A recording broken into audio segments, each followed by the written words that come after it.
Mutual fund investments are subject to market risks. Read all scheme related documents carefully. तो MAF क्या है और इसकी पॉपुलैरिटी की वजह क्या है और ये म्यूचुअल फंड इंडस्ट्री में इतनी तेजी से क्यों बढ़ रहा है? खुद ये काम नहीं करना चाहते कि कौन से असेट क्लास में लगाएं, कौन किस में एक्सपोजर बढ़ाएं, किस में एक्सपोजर कम करें, उनको एक प्रोफेशनल मैनेजमेंट चाहिए। उनके लिए मैफ एक अच्छा प्रोडक्ट है। और यही नहीं, MAF is a symbol of ultimate diversification a mutual fund can offer because it can invest into any possible asset category. क्या मैफ के भी कोई लिमिटेशंस हैं? बिल्कुल है। देखिए क्या है ना, मैफ मल्टीपल एसेट क्लास में इन्वेस्ट करता है। व्हाट इट मीन्स इज कि यदि कोई एसेट क्लास बहुत ज़्यादा अच्छी चलेगी तो मैफ में जितना उसका एलोकेशन उतना ही रिटर्न आएगा। तो आशीष, इससे मुझे समझ में आया कि मैप चूज करना तो इम्पोर्टेंट है ही, बट उससे भी ज़्यादा इम्पोर्टेंट है मैप का सही स्ट्रैटेजी चूज करना। एक इन्वेस्टर को मैप से रिटर्न्स में क्या एक्सपेक्टेशन होनी चाहिए?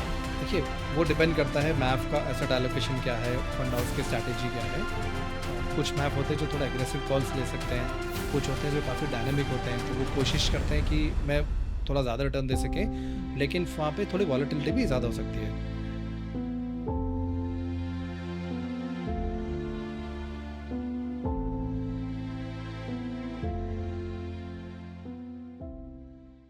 म्यूचुअल फंड्स में एक कैटेगरी काफी तेजी से ग्रो कर रही है और वो है मल्टी एसेट एलोकेशन फंड्स यानी मैफ।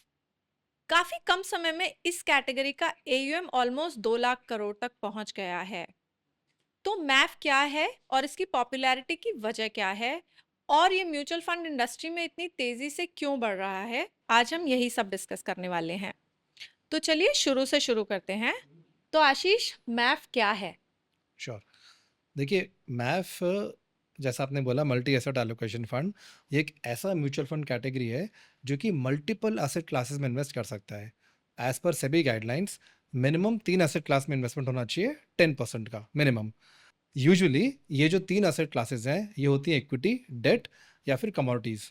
कमोडिटीज़ में ज़्यादातर करके गोल्ड होता है या फिर सिल्वर भी हो सकता है। बट काफ़ी सारे और भी ऐसे मैप्स हैं जो कि इन 3 में अपने आप को रिस्ट्रिक्ट नहीं करते। वो ग्लोबल स्टॉक्स, रीट्स, इनवीट्स या और भी जगह इन्वेस्टमेंट कर सकते हैं। तो एसेंशियली सेबी का जो मैंडेट है वो ये बोलते हैं minimum 3 asset classes, 10% each. Maximum का कोई इसमें लिमिटेशन नहीं है।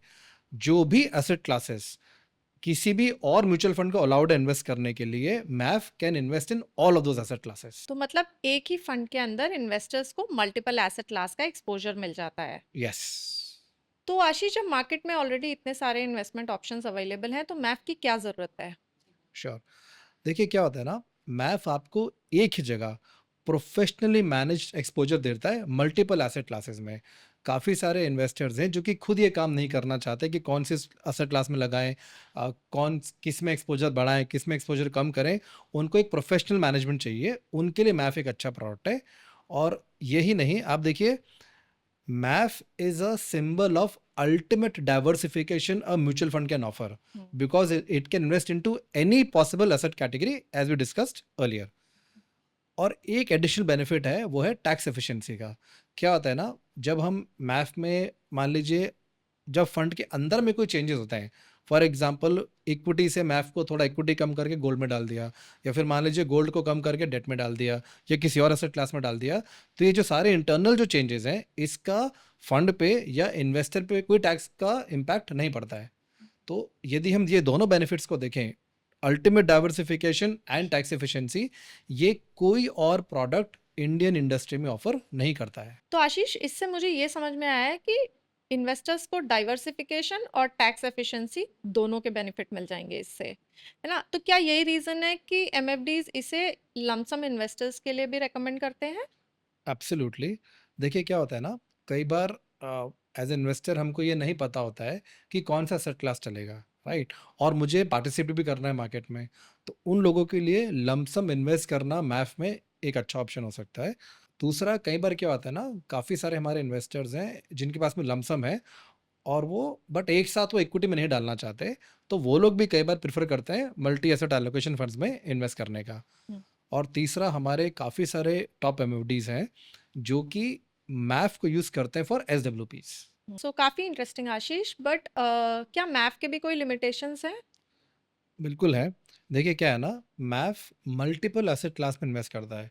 व्हाट इट मीन्स इज़ कि यदि कोई एसेट क्लास बहुत ज़्यादा अच्छी चलेगी, तो मैथ में जितना उसका एलोकेशन उतना ही अच्छा उतना ही रिटर्न आएगा, हम्म, राइट? लाइक फॉर एग्ज़ाम्पल हम देख रहे हैं पिछले 1-2 सालों में गोल्ड और सिल्वर बहुत ज़्यादा तेज़ी से भागे हैं। हम्म, इसके चक्कर में हुआ क्या है कि काफ़ी सारे मैथ का रिटर्न भी अच्छा आ गया क्योंकि इसमें गोल्ड और सिल्वर का एलोकेशन है। हम्म, लेकिन इतना रिटर्न नहीं आया जितना गोल्ड और सिल्वर का है। हम्म, तो ये हमको हमेशा ध्यान में रखना पड़ेगा कि मैफ आपको एसेट क्लास का पार्टिसिपेशन तो देंगे, लेकिन 100% एसेट क्लास के रिटर्न का पार्टिसिपेशन नहीं दे सकते। हम्म, एक्चुअली इसको हम भले लिमिटेशन की तरह ले सकते हैं, लेकिन ये इसका एडवांटेज भी है। हम्म, चूंकि वो पूरा का पूरा किसी एसेट क्लास में इन्वेस्टेड नहीं होते हैं, तो कल को जब वो एसेट क्लास में कोई प्रॉब्लम आएगी, राइट, तो भी वो उस प्रॉब्लम में उतना ही पार्टिसिपेट करेंगे जितना उनका एलोकेशन है। हम्म, तो इसलिए यदि हम इसको इस पर्सपेक्टिव से देखें, तो जो इसका लिमिटेशन है बेसिकली वही उसका स्ट्रेंथ भी है। हम्म। ठीक है, तो आशीष, इससे मुझे ये समझ में आया कि ऑब्जेक्टिव हाईएस्ट रिटर्न नहीं है, बल्कि बैलेंस रिस्क एडजस्टेड इन्वेस्टिंग है, यस, राइट? यस। तो लेकिन फंड हाउस ये कैसे डिसाइड करता है कि किस एसेट क्लास में कितना एलोकेशन करना है? देखिए, वो डिपेंड करता है हर म्यूचुअल फंड कंपनी की अपनी स्ट्रैटेजी पे। फॉर एग्जांपल, कई सारे म्यूचुअल फंड कंपनीज हैं जो कि मैफ को डायनामिकली मैनेज करते हैं। कहने का मतलब वो एसेट क्लासेस का में वेरिएशन करते रहते हैं। कभी इक्विटी को बढ़ा देंगे, कभी गोल्ड को बढ़ा देंगे, डिपेंडिंग अपॉन उनका जो भी मॉडल या जो भी उनका प्रोसेस है। कई फंड हाउसेज हैं जो मैफ में एसेट एलोकेशन को स्टैटिक रखते हैं। कई सारे मैफ ऐसे हैं जो इक्विटी ओरिएंटेड हैं, कई सारे मैफ हैं जो डेट ओरिएंटेड है, कई मैफ ऐसे हैं कि जिनमें 3 या 4 एसेट क्लासेस हैं, और कई मैफ ऐसे जिसमें 5, 6, 7 भी एसेट क्लासेस हो सकती हैं। सो ये बहुत ही डायनामिक फील्ड है। कहने का मतलब है कि बहुत ही ज़्यादा डायनामिक चॉइसेस हैं यहाँ पे किसी भी एमएफडी या उनके इन्वेस्टर के लिए। तो आशीष, इससे मुझे ये समझ में आया कि मैप चूज करना तो इम्पोर्टेंट है ही, बट उससे भी ज्यादा इम्पोर्टेंट है मैप का सही स्ट्रैटेजी चूज करना। एब्सोल्युटली नेहा। देखिए, क्या है ना, मैथ थोड़ा सा कॉम्प्लेक्स प्रोडक्ट है। ये हर किसी इन्वेस्टर को इतनी आसानी से समझ में नहीं आ पाता है। हम्म, और एक चीज़ और हमने देखी है, यदि किसी इन्वेस्टर ने इसमें इन्वेस्ट किया किया भी है खुद आगे बढ़ के, तो शायद गलत कारणों से किया है। हम्म, तो जब तक कोई एमएफडी या एडवाइज़र उनको मैथ के बारे में एक्सप्लेन ना करे या ढंग से उसकी एक्सपेक्टेशन सेट ना करे, तब तक इन्वेस्टर को शायद अच्छा एक्सपीरियंस ना मिले। हम्म, तो यहाँ पे एमएफडी का रोल काफ़ी इंपॉर्टेंट हो जाता है, सही तरीके से इन्वेस्टर को एडवाइस करना, गाइड करना हम्म, कि मैथ में इन्वेस्ट करके उनको क्या फ़ायदा हो सकता है। हम्म।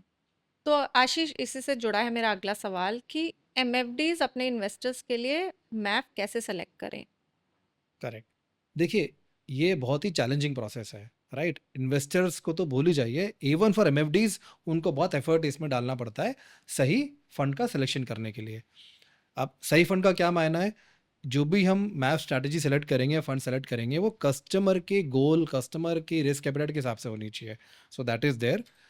एक चीज़ हमने करी हुई है हमारे पार्टनर्स के लिए, at asset plus research we understand the importance and the value of selecting the right strategy, having the right information. तो हमारे पास में एक्सपीरियंस टीम है रिसर्च में, जो कि ये सारी रिसर्च करते हैं, कौन सा मैप में क्या एसेट एलोकेशन है, फंड मैनेजर का ट्रैक रिकॉर्ड क्या है, उनका आने वाले समय में उनका क्या एक्सपेक्टेशन है इस तरह के फंड को लेके, और ये सारी की सारी रिसर्च हमारे पार्टनर्स के लिए अवेलेबल है। हम्म।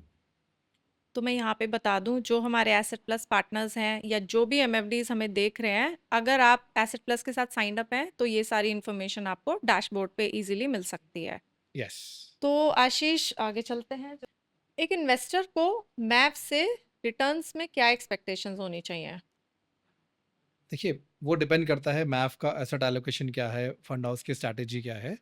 कुछ मैप होते हैं जो थोड़ा एग्रेसिव कॉल्स ले सकते हैं, कुछ होते हैं जो काफ़ी डायनामिक होते हैं, तो वो कोशिश करते हैं कि मैं थोड़ा ज़्यादा रिटर्न दे सकें, हम्म, लेकिन वहाँ पे थोड़ी वॉलेटिलिटी भी ज़्यादा हो सकती है। कुछ मैप हैं जो थोड़े डेट ओरिएंटेड होते हैं, तो वहाँ पे भी लगा लीजिए रिटर्न आपका एफडी से या डेट फंड्स के रिटर्न से थोड़ा सा ज़्यादा आ जाए। अ, जो इक्विटी में जिनका ओरिएंटेशन ज़्यादा होता है, उनकी कोशिश रहती है कि इक्विटी जितना रिटर्न तो नहीं, लेकिन इक्विटी से थोड़ा कम रिटर्न आए। भले ही थोड़ी वॉलेटिलिटी हो सकती है, लेकिन उनकी कोशिश ये रहती है कि जो एफडी है उससे 3-4% रिटर्न ज़्यादा आ सकता है क्या। मैफ का एक और एडवांटेज है रिटर्न के पॉइंट ऑफ व्यू से, वो है पोस्ट टैक्स रिटर्न्स। मैफ में क्या होता है ना, या तो आपका 1 साल या 2 साल के बाद का एलटीसीजी का टैक्सेशन लगता है आपका, तो उस चक्कर में भी आपको जो पोस्ट टैक्स रिटर्न है वो आपका अच्छा बैठ जाता है। तो आशीष, आई थिंक रिटर्न्स भी स्ट्रैटेजी और एग्जीक्यूशन पे डिपेंड करेंगे यहाँ पे। तो अब मेरा आखिरी सवाल कि मैफ में किसे इन्वेस्ट करना चाहिए? देखिए, पहले तो वो इन्वेस्टर्स जो एफडी से थोड़ा ज़्यादा रिटर्न चाहते हैं हम्म, और थोड़ी सी वॉलेटिलिटी को टॉलरेट कर सकते हैं। हम्म, दूसरे वो भी इसमें कर सकते हैं जो उनको एसडब्ल्यूपी के थ्रू, जिनको रेगुलर इनकम चाहिए, हम्म, उनके लिए भी ये ऑप्शन अच्छा हो सकता है। हम्म, तीसरा, वो इन्वेस्टर्स जो कि एसेट एलोकेशन, ये जो डाइवर्सिफाइड एसेट एलोकेशन है, ये एक्सपर्ट्स को देना चाहते हैं, खुद नहीं मैनेज करके एक्सपर्ट्स को देना चाहते हैं। हम्म, और चौथे, वो लोग जो कि डाइवर्सिफाइड इन्वेस्टिंग चाहते हैं इन अ टैक्स एफिशिएंट मैनर। तो इस तरह के जो इन्वेस्टर्स हैं उनके लिए मेरे हिसाब से MAF is a good product. However, one thing we have to remember, mutual funds are subject to market risk, right? MAF अपना ऑब्जेक्टिव मीट कर पाएगा या नहीं मीट कर पाएगा वो डिपेंड करेगा एसेट एलोकेशन पे और सिक्योरिटी सिलेक्शन पे। ऑफ कोर्स मार्केट पे तो डिपेंड करता ही करता है। तो आशीष, अब चलते हैं शो के लास्ट सेगमेंट पे, द अनटोल्ड इंडस्ट्री टूर। तो आप मुझे मैफ के बारे में एक ऐसा अनटोल्ड इंडस्ट्री ट्रूथ बताइए जिसके बारे में कोई बात नहीं करता। देखिए, क्या है ना नेहा, हमने शुरू में समझा MAF is a ultimate diversification option given by mutual funds. Hmm, but क्या है ना, डाइवर्सिफिकेशन थ्योरी में तो बहुत अच्छा लगता है, लेकिन जब मार्केट अच्छा चल रहा होता है तो किसी को डाइवर्सिफिकेशन अच्छा नहीं लगता है, और जब मार्केट खराब होता है तो वैसे कुछ नहीं अच्छा लगता। मेक सेंस आशीष। तो मैं हमारे एमएफडीज को रिकमेंड करूंगी कि मैफ एक्सप्लोर करें, और जिन क्लाइंट्स के लिए डाइवर्सिफिकेशन, टैक्स एफिशिएंसी और एसेट एलोकेशन रेलेवेंट हो, उन्हें ये ऑप्शन सजेस्ट कर सकते हैं। If you like this series, please like, share and subscribe to our channel and our social media. Mutual fund investments are subject to market risks. Read all scheme related documents carefully.